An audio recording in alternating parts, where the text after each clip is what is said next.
बोलिए सतगुरुदेव की जय। साहेब की। कल मेरी बातचीत थी कि आपका ध्यान एक शरीर है। आप इस सुरती को साधारण न समझें। बार बार साहब एक शब्द बोल रहे हैं, जाकी सुरत लाग रहे जय मां, कहे कबीर पहुंचाऊं तय मां। कल मैंने आपसे बात की थी कि प्रेतात्माएं कैसे शरीर में प्रवेश करती हैं। आप जिसका भी ध्यान करेंगे शर्तिया आप उसके पास पहुंचेंगे, इसमें दो राय नहीं है। ध्यान शरीर है। अगर अनंत ब्रह्मांडों की यात्राएं महापुरुषों ने की हैं, वो सब सुरती से की है। ये सुरती 24 घंटे माया के अंदर फंसी है। जितने भी काम आप जगत में देख रहे हैं सब तो सूरत से हो रहे हैं। और साहब वाणी में एक बात साफ कह रहे हैं कि सूरत से देख सखी वह देश। सुकृत सुनो भेद निर्वाणा, अपनी उत्पत्ति कौन बखाना। अब संतन को कौन संदेशा, जय विद लखो तास को लेखा। तिनकी रहन गहन देव बताई, जाते तुम्हें ही संत लखाई। कभी कभी हम देखते हैं लोग कहते हैं भैया एक संतों का बहुत बड़ा समूह फलानी जगह पहुंचा। ना ना साहब, एक शब्द क्या बोल रहे हैं, सिंहों के नहीं लेहड़े,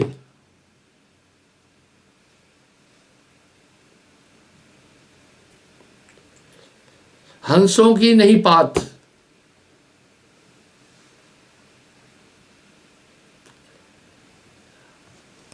लालों के नहीं थाल, सिंहों के नहीं लेड़े, हंस न चले जमात, संत न चले जमात। बड़ा दुर्लभ है संत का दर्श। आपको अब साहब संत की वृत्ति भी बोल रहे हैं, आप समझ लीजिएगा। मैंने एक बात कही है, उस पर आप गौर कीजिए कि आज एक बहुत बड़ी प्रॉब्लम है। हर एक आदमी अपने साथ में संत लिख रहा है, चलो हमें कोई ऐतराज नहीं है, पर अभी आगे साहब क्या कह रहे हैं, अब संतन को कौन संदेशा, जय विद लखो तास को भेसा। कह रहे हैं अब संत का मैं आपको पहचान बता रहा हूं, जिसके तरीके से आप उसे समझ पाएंगे। तिनकी रहन अब देव बताई, जाते तुम्हें ही संत लखाई, जिससे तुम्हें संतों की पहचान होगी।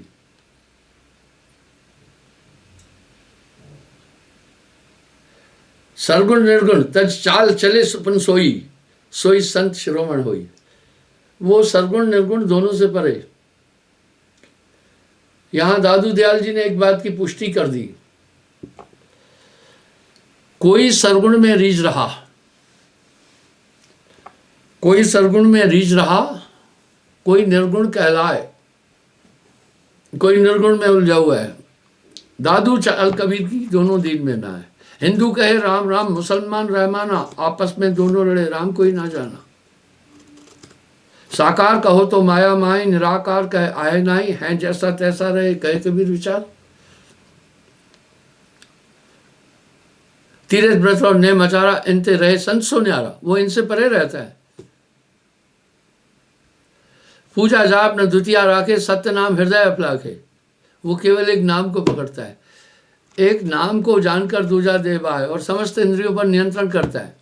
वो कैसे, जब पुरुष सुरती जब आए समाई, तब नहीं रोके काल कसाई। जब वो एक पावर, स्पिरिचुअल पावर जब गुरु आप में रोपित करता है, उसके बाद आपका अंतःकरण चेतन होता है। उठ जागरी मुरी सूरत सुहागिन जागरी, क्या तू सोए मोह नींद में, उठ के भजन में लागरी। पूजा जाप न द्वितीय राखे, सत्य नाम हृदय अबलाखे। एक नाम को जानकर दूसरा दे बहाए, 33 कोट देवगण भारी, ये सब माया रूप निहारी। ये सब माया के रूप है। सोई सत्य संत कहा, ताकि भरत में देव बताई। रहे विरक्त होए जग से न्यार, सोई विरह संत होए पुन हुई। मैंने कई बार एक चीज बोली है, मुझसे कुछ लोगों ने बड़े सवाल पूछे इस 52 साल के सफर में, 50 साल के सफर में, कि गुरुजी सभी कहते हैं हमारा गुरु पूरा है, सभी कहते हैं हमारा मार्ग सच्चा है। अब एक संत या पूर्ण गुरु की पहचान क्या है? ये सवाल बड़ा मार्मिक है। या आत्मज्ञानी की पहचान क्या है? साहब ने अपनी वाणी में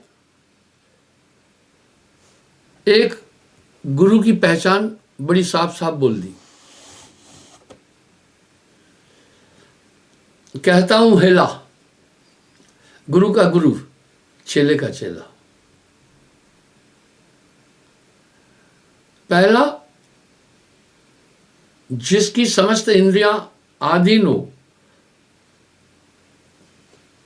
जब पहलवान अखाड़े में लड़ता है तो सबसे पहले क्या काबू करना चाहता है? वो प्रतिरोधी का के हाथ, टांग,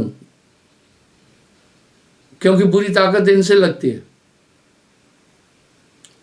इसलिए मन का निग्रह करना, आत्मज्ञानी का मन पर नियंत्रण होता है। मना निग्रह और मन के नियंत्रण की पहचान यह है कि वो इंद्रियों को काबू कर ले और इन इंद्रियों में प्रथम चक्षु इंद्री को साधे। ये देखना है उसकी आंखें नियंत्रण में है क्या नहीं। आप देखते हैं किसी का भोजन देखकर आपकी जीभ में कभी कभी पानी आ जाता है, ये मुंह की वृत्ति है। सुंदर नारी देखकर नर कुकुर सम लपटा है। कुकुर कुत्ते को कहते हैं। साहब ने हर बात बड़ी आगे होकर के बोली है। और सुंदर रूप चक्षु की पूजा, पहले उसकी बॉडी लैंग्वेज देखो। इंसान नारी की 6 अवयवों की तरफ अपना कंसंट्रेशन करता है, वो भी एक सेक्स से चितवन हो। उसमें देखें आंखें कंट्रोल में है या चंचल है। अगर आंखों पर नियंत्रण नहीं है तो मन पर नियंत्रण नहीं है। जागृत में चक्षुण में वासा, जहां तक देखना है वहां तक देखना। आदमी फौरन उसके 6 अवयवों की तरफ देखता है, मुख की तरफ देखता है और पयोधर की तरफ देखता है, कटी क्षेत्र की तरफ देखता है, नितंबों की तरफ देखता है, जन्य इंद्रियों की तरफ देखता है, जंघाओं की तरफ देखता है। क्योंकि रति शास्त्र के अनुसार इन 6 जगहों पर नारी के सेक्स रहता है। A man can fool to people such time but not always. जब उसका निगाह वहां बार बार जा रही है तो समझिए कि उसकी वृत्ति उधर है। अब यहां साहब कह रहे हैं प्रथम चक्षु इंद्री को साधे। उसकी इंद्रियां नियंत्रण में है कि नहीं, फिर मन नियंत्रण में है या नहीं। पहला इसका पारक है कि जगत के पदार्थों के प्रति उसकी आसक्ति कितनी है।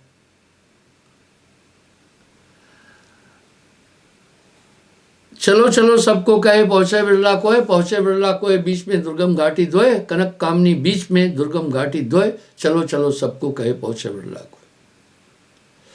जिसका पैसे में अट्रैक्शन ज्यादा होगा, शर्तियां बताता हूं, उसका सेक्स में अट्रैक्शन होगा। यहां साहब एक शब्द बड़ा प्यारा कह रहे हैं, बड़ी अच्छी पारक दे रहे हैं। गांठी दाम न बांधही, धन संग्रह न करे। नारी से नहीं नेह, उसका अट्रैक्शन नारी की तरफ नहीं हो। क्यों? वो एक ऐसे आनंद में रहता है जहां बाकी आनंदों की आवश्यकता नहीं। उस आनंद को जानने के बाद फिर बाकी कुछ बाकी नहीं रहता। आनंद वो परमानंद में है। और वो ये जानता है अगर मैं भौतिक आनंद की तरफ चला गया तो मेरा वो आनंद मुझसे दूर हो जाएगा। यहाँ एक सटीक शब्द है, कबीर मन तो एक है, भावे जहां लगाए, भावे गुरु की भक्ति कर, भावे विषय कमाए। आप जब तक भौतिक आनंद की तरफ हैं, आप आत्मानंद की तरफ जा ही नहीं सकते। इंसान इन्हीं भौतिक पदार्थों में एक आनंद की तलाश कर रहा है, तभी तो निज रूप से बाहर है। पलट वजूद में अजब विश्राम है, होए मौजूद तो समझ पाए। इसलिए उसकी ये बाह्य वृत्तियों से पूरा पूरा उसकी वृत्ति का पता चलेगा। यहां साहब एक बात और कह रहे हैं, कहता हूं हेला फरमान, गुरु का गुरु और चेले का चेला। कह रहे मैं हेला कह रहा हूं, गुरु का गुरु चेले का चेला।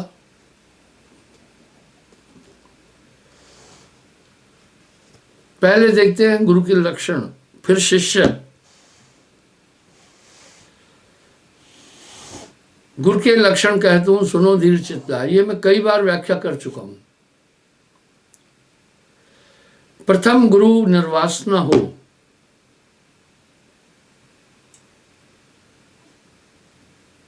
निर्वासना का यहां भाव क्या है? जड़ और चेतन दोनों में नारी के दो रूप है। जड़ में रुपया पैसा, सोना, संपत्ति, भूमि आदि। चेतन में नारी, उसका आकर्षण नहीं हो, निर्वासना हो, अष्ट प्रकार का मैथुन न करे। चित्मनो श्रृणतो बकंतो अध्ययनो संकल्पो सुपर्शो आदि अष्ट मैथुन है, उनसे न्यारा रहे। दूसरा निर्बंधन, वो किसी रिश्ते नाते में बंधा ना हो, क्योंकि मोह सकल व्याधिन को मूला, तासे उपजत बहुविध सूला। मनुष्य के जन्म मरण के का सूत्र ही इच्छा है। तभी साहब एक बात कह रहे हैं, चाह मिटी चिंता मिटी, मनवा बेपरवाह, वही शहंशाह है जिसको ना ही चाह। तीसरा वो सारग्राही हो, बहरूपियों की तरह कभी ये कपड़ा पहना कभी वो कपड़ा पहना, ये भी एक सजन तो एक सेक्स है। आप कहेंगे महाराज हमें जंगल की तरफ ले जा रहे हो क्या, बहुत बैकवर्ड कर रहे हो क्या, हमें टिप टॉप रहना है? नहीं, मैंने कई बार बोला है कि मैथुन 8 प्रकार का है, इसमें सजन तो भी आता है। इसलिए एक जो आत्मानंदी है वो किसी को अपनी ओर आकर्षित करने की कोशिश ही नहीं करता है। अगर कर रहा है तो वो भी सेक्स है। तीसरा सारग्राही, आप दूसरे का धन कभी ना खाओ। संतों की जीवनी को अगर आप अध्ययन करेंगे तो उन्होंने कभी दूसरे का धन खाया नहीं, अपनी हक की कमाई खाए। चौथा निर्बंधन, किसी बंधन में न हो। पांचवा अजाचक, किसी से मांगे नहीं। अगर वो मांग रहा है तो साहब ने क्या बोला, संत न पीसे पीस, सती न पीसे पीसना, जो पीसे सो रांड, संत न मांगे भीख को, जो मांगे वो भाड़। भाड़ बहुत खराब शब्द है। वेश्याओं के पास जो ग्राहक पहुंचाता है उसको भाड़ बोलते हैं, भाड़ू बोलते हैं, वो भाड़ू है। हाँ, इतनी बड़ी बात बोल दी है। मैं एक बार हमेशा कहता हूं, चंदा एक बहुत बड़ा करप्शन है। ये चंदा एक भ्रष्टाचार है। जब ये बात मैं बोलता हूं लोग नाराज हो जाते हैं। हमारे पंथ में चंदा सर्वथा वर्जित है। साहब एक शब्द कह रहे हैं, 3 तरह की भिक्षा नहीं लेना, मानस, राजस और तामस, वो न ले। मानस है मन से चाहना कि ये मुझे धन दे, वो सब बॉडी लैंग्वेज से पता चलता है। मानस भिक्षा वो है मन से चाहना ये दे।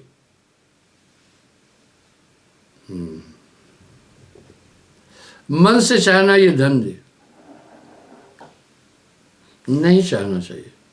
अगर नहीं मिले तो आदमी नाराजगी बॉडी लैंग्वेज से दिखाता है, ये मानस भिक्षा है। वो भी एक मांगना ही है, मन से चाहना। दूसरी है राजस।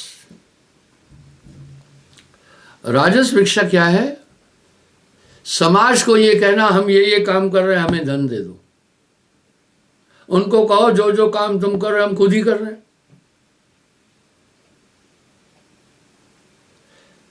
प्रलोभन दे करके, मॉडिफाइड करके कि तुम्हें स्वर्ग मिलेगा, तुम्हें ये यश प्राप्त होगा, इस तरह से किसी को जो समझा बुझा करके इस तरह मॉडिफाइड करके जो पैसा लिया जाता है, ये राजस्व वृक्ष है। कि हम कोई ये स्थान बना रहे हैं, हम कोई मठ बना रहे हैं, हम असहाय बच्चों के लिए विद्यालय खोल रहे हैं, हम बाकी चीज़ कर रहे हैं, हम गरीबों की कन्याओं का विवाह कर रहे हैं, हमें धन दो, ये सब राजस्व और भ्रष्टाचार है। तीसरा, तामस भिक्षा बड़ी खतरनाक है। आदमी को डरा कर, आदमी को भ्रमित करके, उदाहरण के लिए जैसे हैंडबिल फेंकते हैं लोग, छपाते हैं ना हैंडबिल, और कहते हैं जो पढ़ा वो 100 हैंडबिल छपवा कर बांटे, नहीं तो उसका ये अनैध हो जाएगा। ये फ्रॉड नहीं है, इसको हैंडबिल कहते हैं। ये फ्रॉड नहीं है, दूसरे को भ्रमित करके, डरा करके, परेशान करके पैसा लेना, ये 420 बना है। ये 3 भिक्षाएं हैं, संतत्व की धारा में तीनों वर्जित है। अब क्या कह रहे हैं, नानक देव जी भी कह रहे हैं, साहब भी कह रहे हैं, आप दिया वो दूध बराबर, आप दिया वो दूध बराबर, मांग लिया वो पानी। वाह, जो मांग लिया वो पानी हो गया दूध। उसको खून बराबर समझो, जिसमें है चाचा नहीं।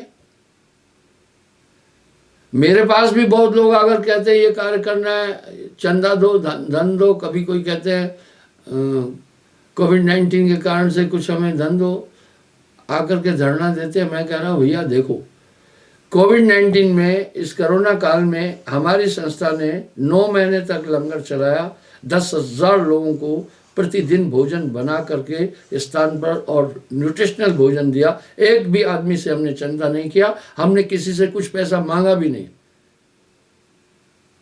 तो लोग ऐसे अवसर ढूंढते हैं, कहीं कोई स्थान बनाने का बहाना, कहीं कुछ काम करने का बहाना, कहीं कुछ काम करने, उनका ये पेशा है। जैसे घूस देना और लेना दोनों वर्जित है, इस तरह चंदा देना और लेना दोनों वर्जित है। समदर्शी, सब में एक आत्मा देखिए, आत्मतम सर्वभूतेषु। 7वां, वो ईश्वर निष्ठ हो, ईश्वर की प्राप्ति किया हो, उसके पास पारस सुरत हो, उसी की ताकत से तुम्हें वो बदले। वरना पोथी पढ़कर किसी को कोई नहीं बदल सकता है, किसी अन्य साधन से नहीं बदल सकता है। साहब इस पर कह रहे हैं, नाम बिना सब बिद सो हीना, नाम बिना मूर्ख सो कहिए, नाम बिना पापी सो लइए, ऊंच भई जो नाम है जाना, बिना नाम सब नीच बखाना। ये एक पूर्ण सदगुरु का पहचान। अब कह रहे ईश्वर निष्ठा, ये कैसे जाने? अगर ऊपरी 6 कंडीशन को फॉलो कर रहा है वही कर पाएगा जो ईश्वर निष्ठा, नहीं तो नहीं कर पाएगा। इसी तरह शरणागत शिष्य के लिए भी साहब एक धर्म बता रहे हैं। तभी तो कह रहे हैं ना, कहता हूं हेला, गुरु का गुरु और चेले का चेला। पहले ये शरणागति, यहां पर तप योग का महत्व नहीं दिया, अन्य चीजों का संतत्व की धारा ने महत्व नहीं दिया, बस कृपा योग है, शरणागति हो गए। अदा कर खुद खजाने से छुड़ा ले में अपने बंदे को, सुरत करो मेरे साइया, मैं हूं भवजल बाएं, आप ही हम बह जाएंगे जो न कहोगे बाएं।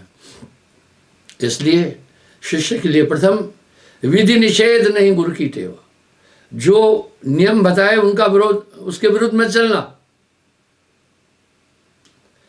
सत्य नाम निज औषधि, सदगुरु दही बताए, औषध ले रूपत रहे ताकि वेदन जाए।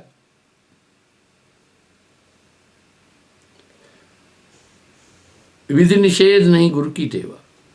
दूसरा क्या कह रहे, तन मन धन से गुरु की सेवा। वो गुरु सेवा का बड़ा महत्व है। इसकी वजह है, जितने भी मठ, जितनी भी संस्था है, वो धन के बिना चलती नहीं है, लेकिन धन अर्जन का एक सही और उचित रास्ता होना चाहिए। इसलिए सेवा, नानक देव जी के वचनों को अगर देखेंगे तो सेवा का बहुत विशेष महत्व दिया है। गुरु सेवा जो करे सुभागा, जन्म जन्म का पातक भागा, कोटिन तीरथ भ्रम भ्रम आवे, सो फल गुरु के चरणन पाए। गुरु सेवा जो करे सुभागा, जन्म जन्म का पातक भाजा, गुरु सेवा में सब फल पाए, बौर नानसा भव जलाए। आदि शब्दों से ये स्थापित किया है। तीसरा, और कतहु सहाय न ढूंढा। कितना भी संकट आ जाए और सहारा नहीं ढूंढना। गुरतज मोर सहायक नहीं, द्वारे धनी के पड़ रहो, धक्का धनी का खाए, धनी करीब नवाज है, जो दर छाड़ न जाए। तो पहला, विधि निषेध नहीं गुरु की टेवा। दूसरा, तन मन धन से गुरु की सेवा। तीसरा, और कहूं सहाय न ढूंढा, और मदद न लेना। इस पर साहब क्या करे, यह तो विश्वास धर्म में द्वितीय जब तब ध्यान, पतिव्रता इनमें नहीं मक्के रोड़ा जान।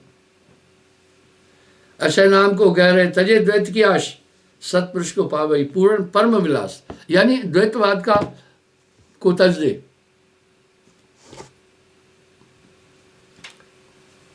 और पांचवा, यह विश्वास उर्मे धारे, मोह अदम नाथ मोह तारे। पांचवा इसमें यह हो कि मुझे जरूर संसार सागर से पार किया जाए। छठा, अपने आप को गुरु को समर्पे, बा को कमों काल न थरपे। जो शरणागत के गुण धारे, मुक्ति ताया की टारे टरे न टारे। इस प्रकार से जो शरणागत के नियम का पालन करता है वो मोक्ष का परम अधिकारी है, ऐसा संतत्व की धारा बोल रही है। नाम पीयू का छाड़ के करे आन का जाप, वेशा कहरा पूत कहे कौन को बाप। होता क्या है, मैं आपको उदाहरण देता हूं। पतिव्रता स्त्री के लिए एक ये पतिव्रता भक्ति है कि विश्वा भक्ति है। साहब कह रहे हैं विश्वा भक्ति क्या है, कभी किसी को कभी किसी को। अक्सर मैं एक बात कहता हूं, दुनिया में दो नास्तिक है, एक नास्तिक एक महानास्तिक। शायद मेरी इस बात से लोग नाराज भी होंगे, पर मैं तो जो संतों की वाणी के अंदर उल्लेख है वो बोल रहा हूं। पहला नास्तिक वो है जो ईश्वर के अस्तित्व को स्वीकार ही नहीं करता। उसे समझाओ, तर्क दो, वो मान जाएगा। और दूसरा महानास्तिक वो है जो कहता है भैया मैं सबको मानता हूं। वाह वाह वाह, सबको मानता हूं यानी कहीं वो स्थिर नहीं है, वो बड़ा चंचल है उसका मन। इस तरह महानास्तिक वो है। साहब कह रहे हैं अक्षय नाम को गह रखे तजे द्वैत की आश, एक नाम को जानकर दूजा दे बहाय। सतपुरुष को पावे पूर्ण परम विलास, रहे एकता चित्तमो द्वितीय उसका जान। द्वितीय भाव है ही नहीं। पतिव्रता कौन है? जो मन वचन कर्म से पति में रहता है। अब मन से भी, क्योंकि जब आप मान लीजिए सतयुग में तो मानस पाप भी था, कलयुग में मानस पाप नहीं है, लेकिन मानस पाप पाप की तरफ ले जाएगा। मानस पाप क्या है? आप किसी स्त्री के लिए मन में आसक्त हो गए और उसी का चिंतन कर रहे हैं, तो अंतःकरण पर असर पड़ेगा नहीं पड़ेगा? मैंने उस दिन एक रानी और ब्राह्मण का उल्लेख किया था, वो आधा छूट गया था बीच में। उसको आज पुनः थोड़ा पूरा करने की कोशिश करूंगा। एक रानी थी, परम सुंदरी थी, उसकी एक दासी थी। उसने उसको बोला आपका सौंदर्य अनुपम है, आपके लिए तो सुयोग्य वर। एक ब्राह्मण बोला वो बहुत सुंदर है, गुणवान है। बस रानी के हृदय में मानस में वो बैठ गया, उसका वो चिंतन करती रही। उसी के उस चिंतन से उस ब्राह्मण के पास भी तरंगे पहुंची।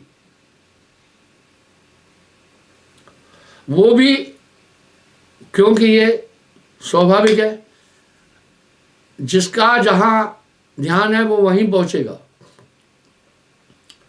अनायास उसके हृदय में भी उस रानी के प्रति आकर्षण प्रारंभ हुआ। क्यों हुआ? वो तरंगे वहां पहुंची।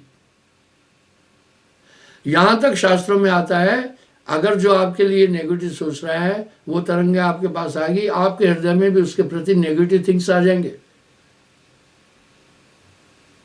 अगर आपके लिए कोई पॉजिटिव सोच रहा है तो वो भी तरंगे वहां पहुंचती है। ये सीधी बात है। 20 साल बाद तो ध्यान को वैज्ञानिक स्वीकार करेंगे, कंसंट्रेशन की तरंगे बहुत ताकतवर होती है। इसलिए जब मानस पाप ये चिंतन करते करते करते करते बस अट्रैक्शन हुआ, रानी उसके पास जाकर पहुंच गई, वो रास्ता मिल जाता है। जब राजा को पता चला और राजा ने देखा ये तो उल्टा हो गई मेरी स्त्री, उसने उस ब्राह्मण पर शस्त्र के कई प्रहार किए, वो मरा नहीं।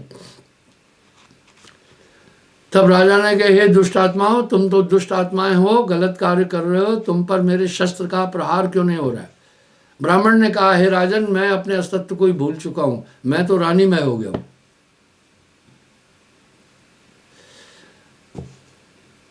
जब रानी को भी उसने कई वार किए, वो भी नहीं मरी। उसने कहा, हे राजन, मेरा रानीत्व जो था वो खत्म हो चुका है, मैं ब्राह्मणमय हो गई। इसलिए जो ईश्वरमय हो जाता है उसको कोई मार ही नहीं पाता है। यहां साहब एक शब्द कह रहे हैं और यही उल्लेख आता है, पता है? लैला उतनी सुंदर नहीं थी, मजनू सुंदर था। इस तरह कथन सुनन से लैला का कंसंट्रेशन मजनू की तरफ पहुंच गया। वही तरंगे मजनू के पास पहुंची, अनायास वो उससे प्रेम करने लगा। आप एसएमएस भेजते हैं ना, एक ऐप इंस्ट्रूमेंट के कारण दूसरे तक पहुंच जाता है। इसी प्रकार आपकी जो फीलिंग्स की तरंगे हैं वो दूसरे तक पहुंचती है, पक्का पहुंचती है। तभी तो आदमी परमात्मा से प्रार्थना करता है, विविध चीजें करता है। एक दूसरे को देखा भी नहीं था।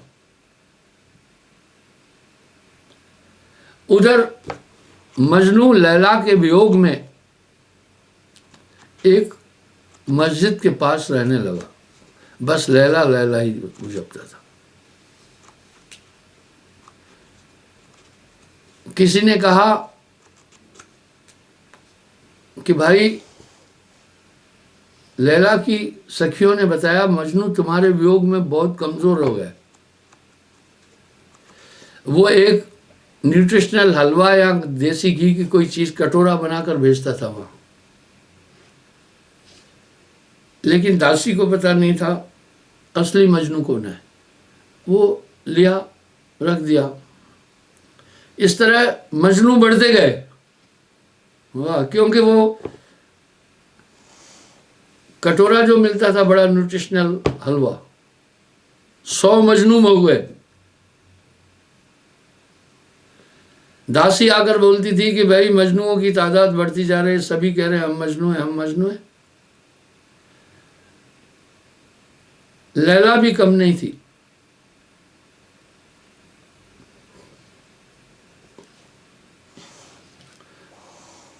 लैला ने अपनी दासी को एक दिन हलवा नहीं दिया, एक कटोरा और खंजर दिया। बोला वहां जाना कि लैला के जिगर में तकलीफ है और मजनू के जिगर का दूध चाहिए, खून चाहिए। जितने 99% मजनू थे सब हो गए। कौन खून देता है? मजनू जो असली था उसने कहा भाई ले लो, दौलत। दासी ने आकर कहा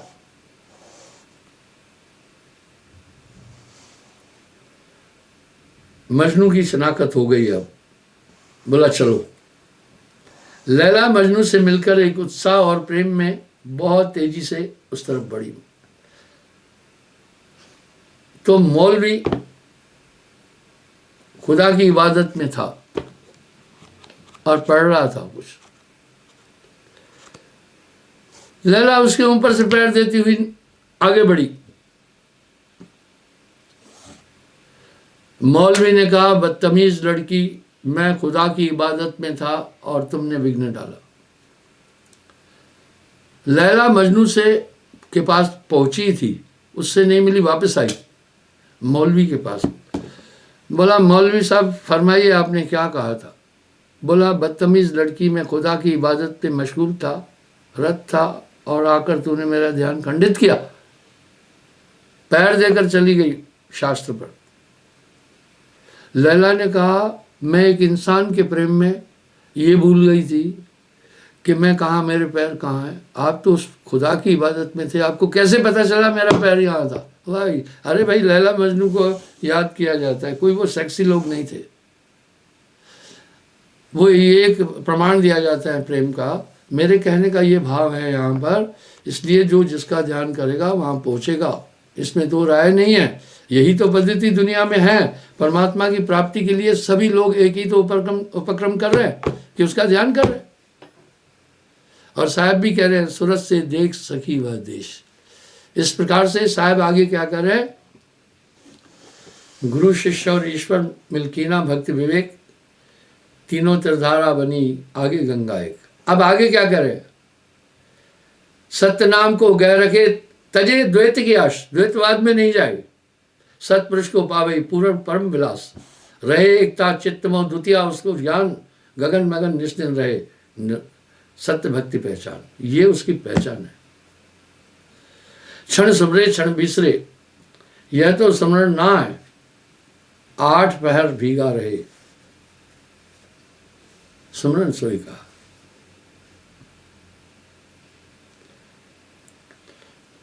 तो बंधु, आज के प्रवचन का मेरा सार था, आपका ध्यान नॉर्मल चीज नहीं है, उस तक पहुंचने की विधि भी यही है। जाकी सूरत लाग रह जाए वहाँ, कहे कबीर पहुँचाऊँ तो। ये श्वास बहुत बड़ी कीमती है, ये व्यर्थ न जाए। श्वास श्वास प्रभु सुमन ले, वृथा श्वास ना खोए, ना जाने किस श्वास में आवन होए ना होए। कल पुनः मैं हाजिर हो जाऊंगा साहेब।